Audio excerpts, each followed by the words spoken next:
आधे लोगों ने ताली बजाई तो मैं आधी कविता सुनाऊंगा, चौथाई लोगों ने ताली बजाई तो चौथाई कविता सुनाऊंगा, और एक एक व्यक्ति की ताली मुझे सुनने को मिली तो मैं कोशिश करूंगा पूरी कविता सुनाऊंगा।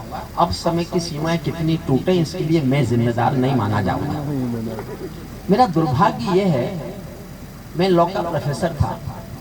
1996 में सुप्रीम कोर्ट में पब्लिक इंटरेस्ट लिटिगेशन हमने दाखिल की थी कि देश में 10 बजे के बाद लाउड स्पीकर नहीं बजने चाहिए, इससे साउंड पॉल्यूशन होता है। ये मेरी रिट थी सुप्रीम कोर्ट में। उन दिनों में साउंड पॉल्यूशन पढ़ा रहा था यूनिवर्सिटी। सुप्रीम कोर्ट ने आदेश दिया, आज भी आदेश है कि 10 बजे के बाद लाउड स्पीकर नहीं बजेंगे, इससे साउंड पॉल्यूशन होता है, नॉइज पॉल्यूशन होता है, लोगों की नींद खराब होती है, स्वास्थ्य के खिलाफ बात जाती है। और पिछले 28 सालों से इस नियम को मैं तोड़ता चला आ रहा हूं। मेरा नंबर तब तक कोई आने नहीं देता। आज भी ये तय था कि 9:30 तक समाप्त कर देंगे। इन्होंने तय कर लिया था कि 9:30 तो बजा के माइक देंगे। ये इनकी मेहरबानी है। लेकिन चलिए कोई नहीं, मैं एक कविता सुनाता हूँ। चौथी पंक्ति तय करेगी।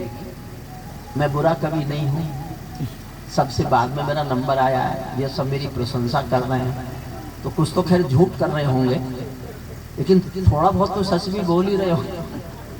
ये देखो, सबने सचमुच बहुत अच्छा पढ़ा। एक बार सबके सम्मान में एक बार जोरदार तालियां बजाइए। बहुत अच्छा सबने पढ़ा। और बाबूजी श्रद्धेय जगदीश मित्तल जी, आपका ये अभियान हिंदुस्तान की बड़ी से बड़ी संस्था, कोई भी बड़े पैसे वाला इतने कवियों को पैसा देकर एक साथ कहीं इकट्ठा नहीं कर सकता, कर ही नहीं सकता। ये बाबूजी के राष्ट्रीय कवि संगम और बाबूजी के आशीषों का फल है कि इतने सारे कवि सरयू के किनारे, हमको भी पुण्य मिलेगा, आपको तो पुण्य मिलता ही है, और आप राम की जन्मभूमि में रहते हैं। एक कविता सुनिएगा जी। कुछ कह सकते, कुछ कह रहे हो तो बता दीजिए, मैं जवाब दे दूंगा। पैरों में अंगारे बांधे, सीने में तूफान भरे। चौथी पंक्ति तय करेगी मैं क्या कहना चाहता हूं। पैरों, आर्यपुत्र बैठ जाओ, बैठ जाओ। अब खड़े मत होना बीच में। मैंने जिन सरकारों पर कविताएं लिखी है ना, वो बैठ गई। पूछ लेना पिछले वालों से। सुनिए मन से। पैरों में अंगारे बांधे, सीने में तूफान भरे। पैरों में अंगारे बांधे, सीने में तूफान भरे। आंखों में 2 सागर आंजे, कई हिमालय शीश धरे। मैं धरती के आंसू का संतरास नहीं तो क्या गाऊं, मैं धरती के आंसू का संतरास नहीं तो क्या गाऊं, खूनी तालिबानों का इतिहास नहीं तो क्या गाऊं। वाह वाह, धन्यवाद।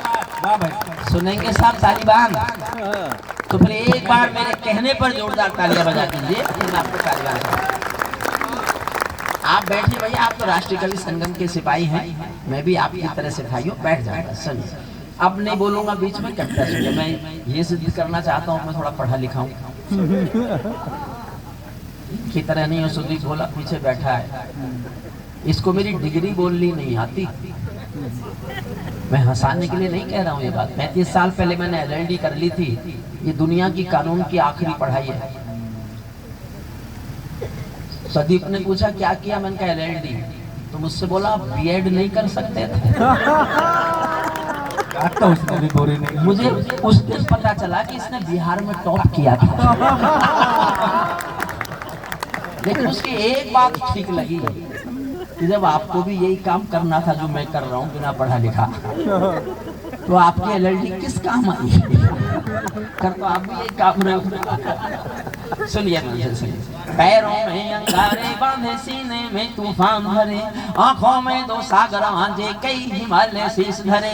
मैं धरती के आंसू का संतरास नहीं तो क्या गाऊं, खूनी तालिबानों का इतिहास नहीं तो क्या गाऊं, आगामी तूफानों का आभास नहीं तो क्या गाऊं, दुनिया के दादाओं का उपहास नहीं तो क्या गाऊं, दुनिया के दादाओं का उपहास नहीं तो क्या गाऊं। नई सदी परमाणु बम के गहने पहने बैठी है। थोड़ी सी देर गंभीर कविता है, फिर बहुत आसान हो जाएगी। नई सदी परमाणु, बेटे बैठ जाओ, बैठ जाओ, बैठ जाओ। आप अभी आए हो, अभी पहुंचे हो यहाँ। मैं पहला कवि हूँ नई सदी परमाणु बम के गहने पहने बैठी है, नई सदी परमाणु बम के गहने पहने बैठी है, घायल धरती मां अंबर से पीड़ा कहने बैठी है, रुवैया बम बंदूकों का जहर उगलते देखी है, विस्फोटों की गर्म हवा से नदी उबलते देखी है, नदी समंदर पर्वत घाटी झरने सब पे नूर मिले, कुदरत की सुंदरता के आभूषण चकनाचूर मिले, आभूषण चकनाचूर मिले। मैं मेहंदी पायल कंगन के गीत नहीं गाने वाला, मैं मेहंदी पायल कंगन के गीत नहीं गाने वाला, आग छोड़कर चंदन बन के गीत नहीं गाने वाला, मैं उगते सूरज की लाली गाने वाला चारण हूँ, धरती पर मानवता के अधिकारों का उच्चारण हूँ, अंधियारों में शब्द के रंग का उजियारा गाता हूँ मैं, धरती से आतंकवाद का निपटारा गाता हूँ। क्या बात है भाई साहब, जिंदाबाद जिंदाबाद, वाह वाह वाह।